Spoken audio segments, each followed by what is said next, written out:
Mentioned that a week or so before, we jumped over 5 chapters in 1 week.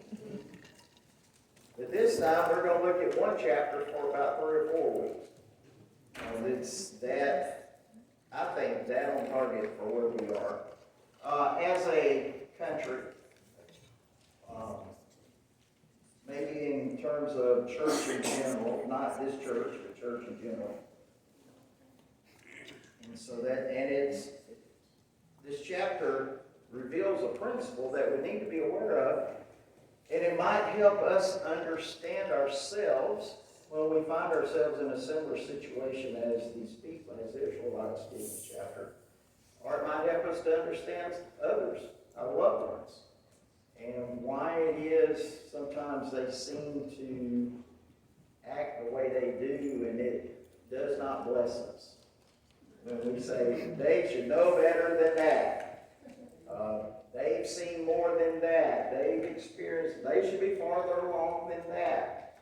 And that's kind of where these people were. So we're going to look at verses 1 through 6 of Exodus 32. When the people saw that Moses was so long. Kids ever said that to you? This is taking so long. When will we be there? Are we there yet? Yeah, are we there yet? Brody used to pull down on us, and we'd go somewhere, and he'd say, how much farther is it?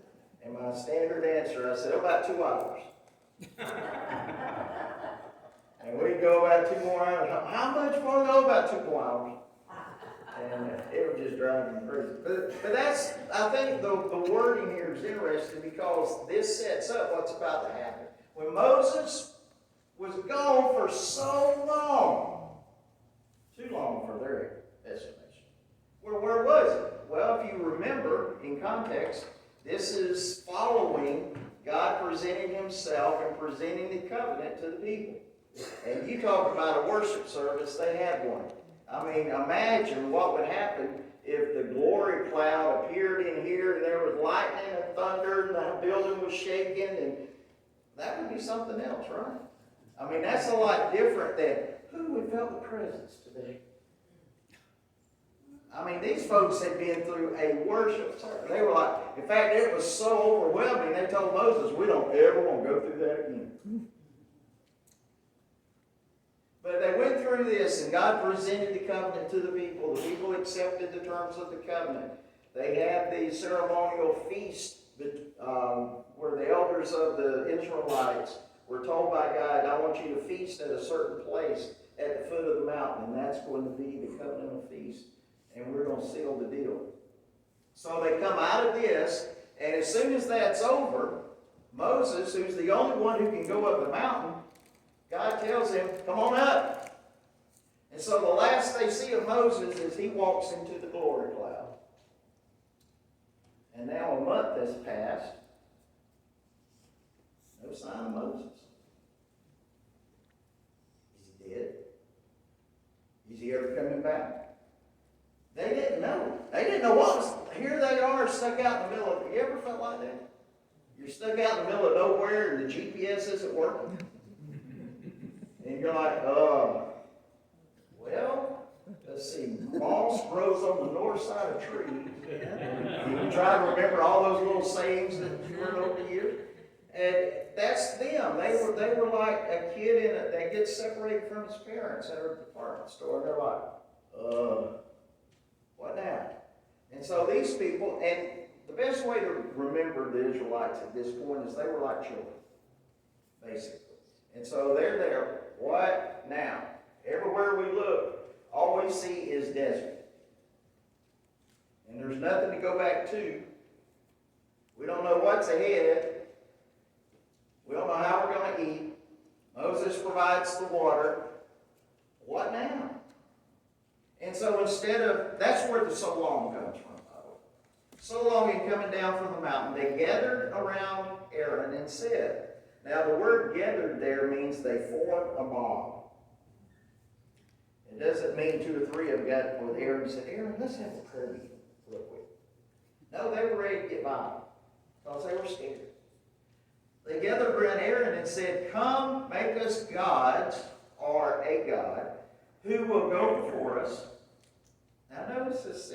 "As for this fellow Moses, who brought us up out of Egypt," we don't know what it means.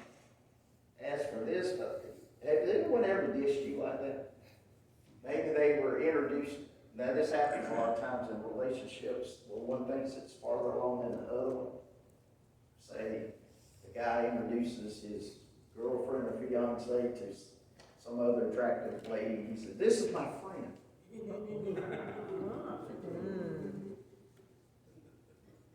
That never works, does it? That's what they were doing to Moses here. As for this guy, Moses, he's left us out here. He has done what we talked about last week. He's abandoned us. And we talked about what these people were experiencing because of their insecurity and their lack of trust in God. They really didn't trust Moses. They just had to depend on him, although they really didn't trust him. But their insecurity had caused them to experience what we call separation anxiety. And they were scared to death. They were panicking. What are we going to do? So they tell Aaron, "Aaron, do something.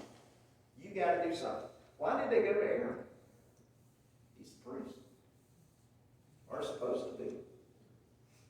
Well, Aaron answered them, "Take off the gold earrings that your wives, your sons, and your daughters are wearing, and bring them to me." So all the people took off their earrings and brought them to Aaron. By the way, where did they get those earrings? From the Egyptians. That's on their way out. Remember, God said, "I'm going to let you have favor with the Egyptians, and they're going to load you up with treasure." What was supposed to happen to that treasure? It was going into the tabernacle and into the treasury to get the tabernacle system going. But instead, they spent it here. Idolatry is always costly. Always. So, verse 4. He took what they handed him and made it into an idol cast in the shape of a calf. Now, whose decision was it to go with the calf? Aaron's. Okay, that's important. You'll see it. Fashioning it with a tool, then they being the ones who were demanding it, probably the leadership, said, "These are your gods, or your God, Israel, who brought you up out of Egypt." When Aaron saw this, now here's an interesting thing, and the commentaries disagree. What did he see? Did he see the calf that he had made? Maybe. Well, I mean, he saw it, but I don't think that's what really led to what happens next. I think what led to what happens next is when he saw this, the this was they readily accepted the calf. This is our representation of God that we can live with. And remember here, more than likely, Aaron wasn't trying to come up with a new God. And I told y'all last week, I cannot read this passage without thinking of Charlton Heston. When he's up on that mountain, and he's got the tablets in both arms, and he looks down there and he sees them all dancing around on the golden calf, and he pronounces judgment on them. He slings the tablets down, it hits the calf explodes, and they all fall into the earth. Dramatic stuff. Unfortunately, it didn't happen. But it was great for a movie. Okay? And he does pronounce judgment, but that's not what happens when he does it. But I don't think that Aaron especially really thought of what he was doing as creating a real idol. He was just creating a representation of God that the people could connect with, that they could relate to. In his mind, he wasn't making a little statue and saying, "Okay, this is your God. Just give them a name and that's what you do." But he really thought, this calf represents God. And since Moses probably isn't here anymore, we'll trust it as our intermediary with God. Well, if that was his intent, it did not last very long. Because if you look in verse 5, when Aaron saw this, he built an altar to the calf and announced, tomorrow there will be a festival to the Lord. Now what is he doing? He's declaring a holy day for the installment of the idol as their God. Verse 6. So the next day the people rose up early and sacrificed burnt offerings and presented fellowship offerings. And afterward they sat down to eat and drink and got up to indulge in revelry. Now the word revelry is not one we hear a lot these days, but it has to do with immorality. Primarily sexual immorality. So they had a lot of stuff going on. They were drunk, they were partying, they were having, basically, they all reverted to their college days. And they were back in the frat house and living like that was party night. And that's the situation that always follows idolatry. Idolatry and immorality go together. Even if the idol is supposed to represent God. And keep in mind, there are idols that people create that provide an image of God that they find more relatable. It's not the true God, but they'll give him that image, that representation. They'll give true traits of the true God. The traits they find acceptable. Those they don't like, they go out. All right, don't let me get ahead of myself. Okay, so the people demanded Aaron to make a god to lead them. I already touched on this, but basically we don't really know for certain what was happening, but more than likely he was trying to create an image to represent God. Just like in some of their eyes Moses kind of represented God. But now he's gone, so we need something else in his place. How interesting that he chose the calf for this representation of God. Now, does anyone know why he chose the calf? The calf was called the bull god Apis, but Apis represented a different god. That other god was called Ptah. Ptah was the god of craftsmen. He was the creator god. He was the guy that craftsmen and artists believed they drew inspiration from. Well, what were most of the Israelites? Craftsmen. They could relate to Ptah. Ptah was one of them. Ptah understood their plight. They were familiar with this guy. They had seen this guy probably many times when they were working in Egypt. And so he takes what is a familiar image for them, and he creates this image to represent the one true God. Now, when it says when he saw it, that it excited him. Why? Again, probably because he saw that they readily accepted the calf as their representation of God now. So that's when he makes it official. He declares, he builds an altar before it.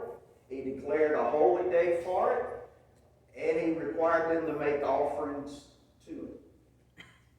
So if Aaron's plan was to not actually go all the way into idolatry, he was just going to try to create an image of God that people could relate to, he failed. Because by building an altar to it, by declaring a holy day for it, by requiring they give offerings to it, that sounds like full-blown idolatry to me. Now the point there being this,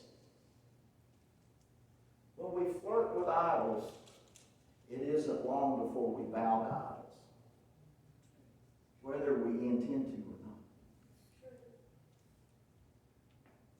You see, most Christians who have a problem with idols, it isn't because they intentionally got up one day and said, I'm going to make this an idol in my life. It was gradual. They flirted around with it for a while. And before long, they were bound into it. Yeah, is it Casting Crowns that sings Slow Fade? It's a slow fade. And they're singing about the fact that people can know the Lord, love the Lord, but they start slowly flirting with sin, and they slowly fade away. The word that we often see used in the Bible for this is drifted. That they drift away, or they fall away. The picture here is of a boat that misses the dock. That the boat is just kind of floating along there. Nobody's really trying to guide it, but just left to float on its own. And instead of going into the safe harbor, it just floats on by. That's the picture of drifting away. So for whatever Aaron had in mind, he drifted away. And so his intent really didn't matter. Now, what's the point? Well, this is where I want to get a little personal, but not from the perspective that I have arrived, because I can have problems with idols in my life too. And it's easy to pick on the small things. I mean, just wait. September's almost here.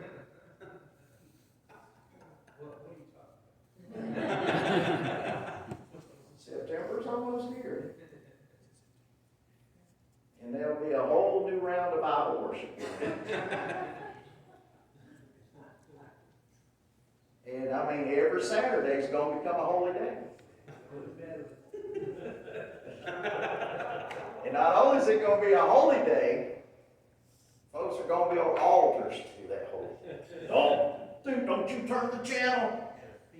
I don't want to see none of the stupid Hallmark movies coming on today. This is sacred time. And definitely a feast. A feast will be underway. And in some homes, not Christian homes, but in some homes there'll be drunken revelry going on.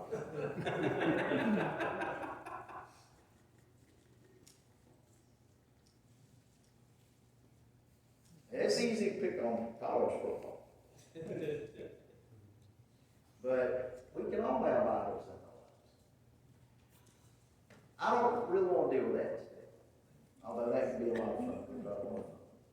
What I want to deal with today is the current trend of trying to take the biblical God and make an idol out of him. An idol in the sense that Aaron did, of taking the biblical God and fashioning him into an image that's more relatable, less demanding, and when it's all said and done, is really just one of us. And see, that sounds good. Because that's a cultural God. And every culture creates its own God. And cultures create its own version of God. And a lot of times that culture could be based on ethnicity. It could be based on economic status. There's any number of things, types of associations we feel towards different cultures. And every group creates its own God. If you don't believe it, go visit churches of some of these different cultures. And look at the stained glass windows. If you go to African American church, Jesus is going to tend to be dark. If you go to a predominantly white church, he's going to be lily white, look like he came from England. Because we all know he did. Every time you see a Jesus movie, he speaks with a British accent. If you go to an Asian church, he's Asian. Because every culture wants to make Jesus look like them. Now, truth is, we don't know what he looked like, so we can't make a big deal out of that. But we can make a big deal out of taking the God of the Bible and fashioning him with our tool so that we come out with an idol, a calf, that represents what we want God to be. Because what happens, whether we intend it or not, we end up with an idol. And that idol has no power at all. And when crunch time comes, and you're calling out to that idol for help to get you through a dark time, heaven's silent. Because that idol is not real. It can't change the human heart. That's why immorality goes with idolatry. It has no control over it. So what happens then when people take God and they fashion him into an image they can relate to, they always have to resort to a dualistic life. A dualistic life is one where there's a spiritual part and there's the natural part or the normal part. And as long as they're doing the spiritual stuff, what happens over here really doesn't matter that much. It's inconsequential. We've talked about this. What is that called? Gnosticism. But it's necessary to do that if our image of God is false. Because that idol has no power to deal with this stuff. Only the true God has the power to deal with this stuff. And since the idol can't deal with it, what do? Well, we either live under condemnation about it or we ignore it. And just focus on the spiritual stuff. Oh, I'm doing spiritual stuff this week. Oh boy, it's really good stuff. Well, what about this other stuff? Oh, don't worry about all that. I'm doing the spiritual stuff this week.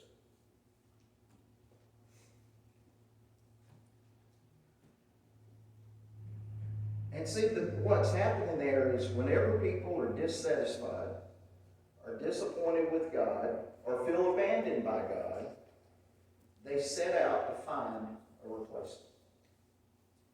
John Calvin wrote, "The heart of a man is a perpetual idol factory." Blaise Pascal wrote, "There is a God-shaped vacuum in the heart of each man, which cannot be satisfied by any created thing, but only by God the Creator, made known through Jesus Christ." You see, our heart may be an idol factory, and we may keep changing that idol around to make God fit what we want to be true, but he still can't fill the void. The void's still there. Now, and I wrote down one more quote from that great theologian, Bob Dylan. You got to serve somebody. Which, by the way, I didn't know this past week, John Lennon, before he died, heard the song and was offended by it, and he wrote a song in conflict with, or in contrast to that one, see, you got to serve yourself.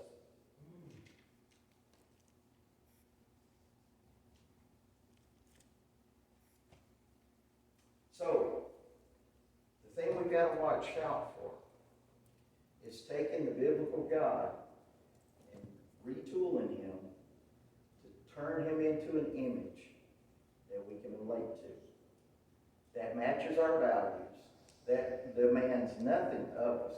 A God who understands his place and stays there.